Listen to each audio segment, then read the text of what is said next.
this.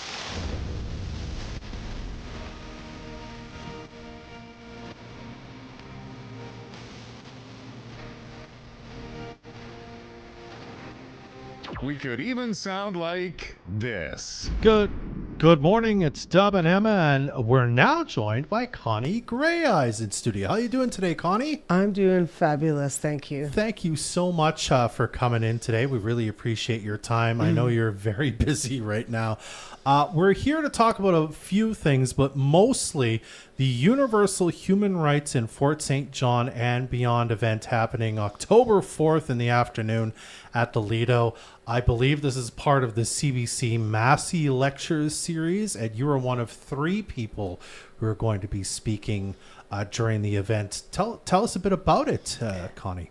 A few months ago, my good friend Alex Neve, who was the Secretary General of Amnesty International, had contacted me and said he had some big news, and that he had been selected to do this year's 2025 Massey Lectures.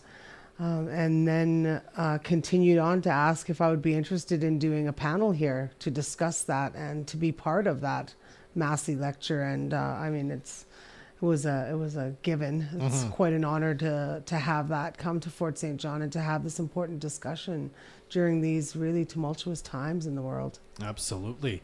Yeah. And if I remember right, he's going to be kind of on a tour of the country, and these sort of things will be happening all over the place and then recorded, and you'll be able to later listen to it on the CBC. But as you said, it's coming to Fort St. John. What do you think? So when Alex contacted you, had that already been decided it was going to be coming here? And or was that part of kind of your conversation? Is this something we should bring to Fort St. John? That was part of our conversation. You know, we had discussed over time the vandalism that had happened at the Treaty 8 Tribal Association building. And, you know, like whenever there's real crazy things happening in the world with regards to human rights, always reach out to him. You know, he's very intelligent. We're very like-minded with the way that we view the world. And, you know, he had reached out and said, do you want to be part of this? And if so, then let's make it happen. And, you know, it just started that ball rolling. I think that it couldn't come at a better time for this region. You know, I mean, even just beyond looking at our own country, things going on in the United States, and as you say, around the world, it's kind of constant at the moment. So if you could for a moment, tell us a bit about Alex. How do you know Alex? You know, I know Alex because, I think it was 2016, we released a report called Out of Sight, Out of Mind. It's an international report that you can find on the Amnesty website. And I had been asked by Jackie Hansen and Craig Benjamin. I had been traveling to the Hill talking about resource extraction and violence towards Indigenous people, lands, the territory here, and what occurs, ghost population in the winter. And we did a report on how to mitigate those impacts and what actually happens in communities when resource extraction and big projects come to town. And that's how I met him. You know, I was asked in Ottawa if I would be interested in helping to do this report about this region. And you know, the Site C Dam was getting underway. Yeah. And it was just it was a no-brainer to be part of that. And that is actually how I met Alex and the team at Amnesty, and we've remained really close friends ever since. Yeah. Wow. So in terms of this event here in Fort St. John, you know, we say it's a panel discussion, but I assume everyone's going to kind of have a chance to kind of speak, and then there'll kind of be kind of a discussion going on. What's this kind of about? Is it what you're seeing and sort of your experience and kind of the lay of the land in Fort St. John in terms of how we interact with universal human rights? Is that kind of what your kind of part to play in this will be? Yeah, you know, like Alex's are much about his worldview and the way that he sees how the failure of universal human rights, how leaders pick and choose who to apply human rights to. Especially now, with what's happening across the world, and the way that this is going to be set up is that Alex will be sharing the stage and giving his thoughts, and then it comes to myself, Angela White, the executive director of the Indian Residential School Survivors Society, and then Donovan and his father, Stuart Cameron, who are stewards of the land as well. They have quite a background in knowing treaty rights, and especially this territory. So it'll be a really rich discussion, on my own views on how I see the world as an Indigenous woman, and how, recent world things that have happened, how vastly different we view what human rights actually are. My view of human rights is so different than somebody that was, upset over wearing a mask.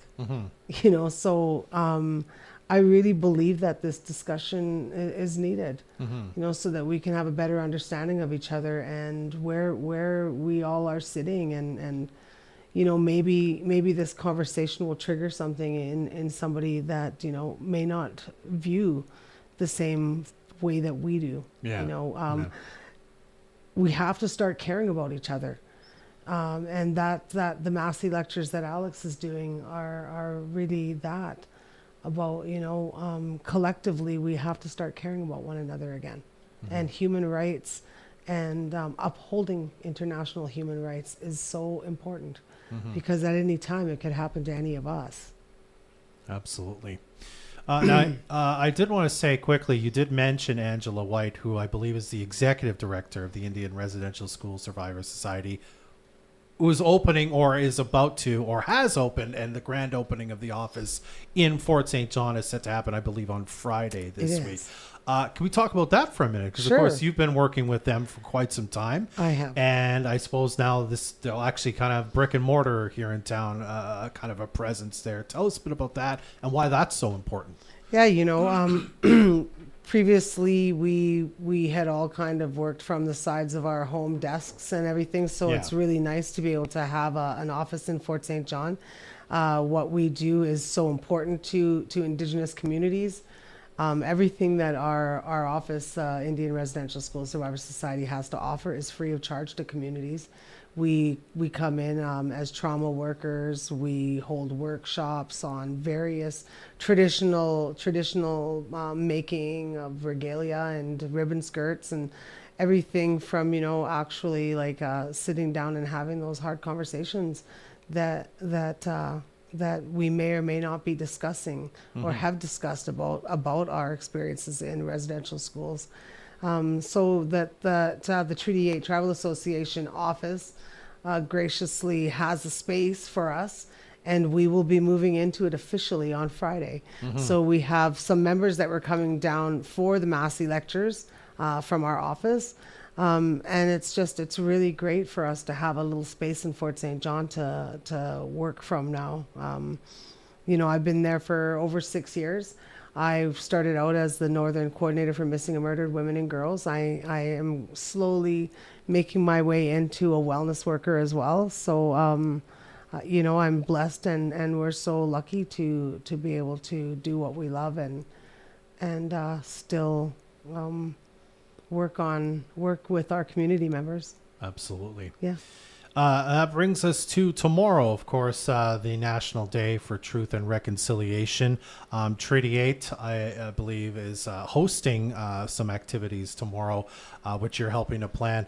Tell us a bit about that and what's going to be happening. Sure. We're starting off at the Treaty 8 Travel Association, and we're going to walk down to the Friendship Center where Todd Murrow and his team are setting up orange shirts where you can decorate your own. My children in the past have written on the backs of their T-shirts, I'm walking for my Kukum and my Muslim who attended residential school, and just giving those members who are whose background comes from their families attending residential school the chance to support that.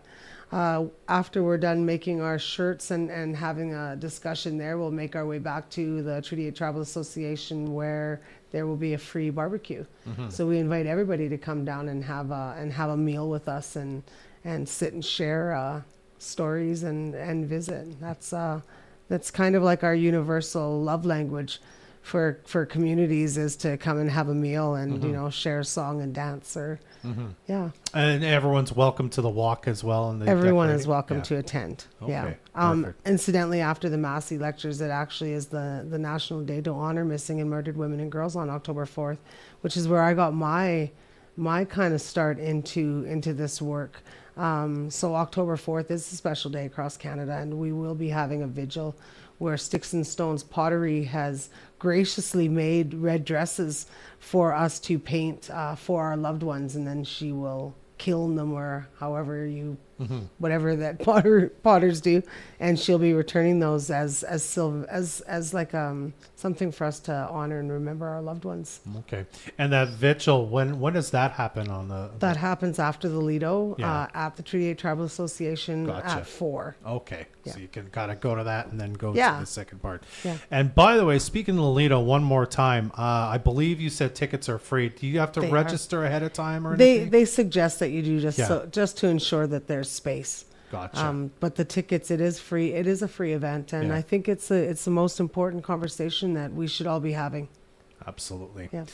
All right. Well, lots happening in the next few days, Connie. Anything else you want to say before I let you go? I know maybe some thank yous you maybe want to get out there if you haven't done any, or are missing some at the moment. Yeah. Yeah, the past events and the ones that are coming up right now, they wouldn't be possible without generous donations of so many local businesses like Soraris and Shoreline, and Sage had a big pancake breakfast over the weekend. It was all free, and Marlene Roy at the Treaty 8 Tribal Association, who always opens the doors for events, as well as Todd Murrow at the Friendship Center. He's the new executive director there, and just wanting to really make sure to give those folks a hands up for all of the contributions that they make for the community events that do happen in Fort St. John.